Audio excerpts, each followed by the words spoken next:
சொந்தங்களே நீங்கள் நல்லபடியாக விளையாடி தூங்கி எழுந்திரிச்சாச்சு. நீங்கள் நல்லபடியாக தூங்கி எழுந்திரிச்சிட்டீங்களான்னு வீடியோக்கில் கமெண்டில் சொல்லுங்கள். பிள்ளை தூங்கிக்கிட்டு இருக்காங்க சொந்தங்களே. தூங்கி எந்திரிக்கிறதுக்குள்ள ஒரு இனிப்பு பலகாரம் நம்ம வீட்டில் ரெடி பண்ணி காலையில் டீ போட்டு குடிக்க போகிறவங்க குடும்பத்தோடு.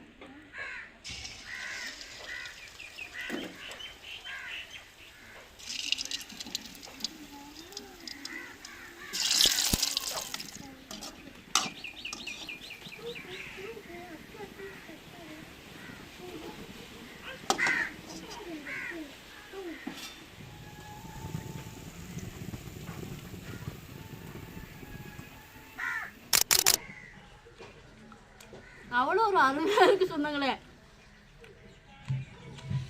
டேஸ்டாக இருக்குது. வெள்ளை கட்டி போட்டு பண்ணியிருக்கோமா. இதுக்கு முன்னே ஒரு நேரம் இப்படி தான் போண்டா சொந்தங்களே. போண்டா சுட்டோம் கொஞ்சம் மாவில், ஆனால் சீனி போட்டு சுட்டோம். இன்றைக்கி நம்ம வெள்ளைக்கட்டி முனிக்கி கரைச்சிருக்கோம். செம்மையாக இருக்குது சொந்தங்களே. சாப்பிட வச்சு வச்சு சாப்பிட்லாம் போல் அவ்வளோ சுட்டு எடுத்துருக்கோம்.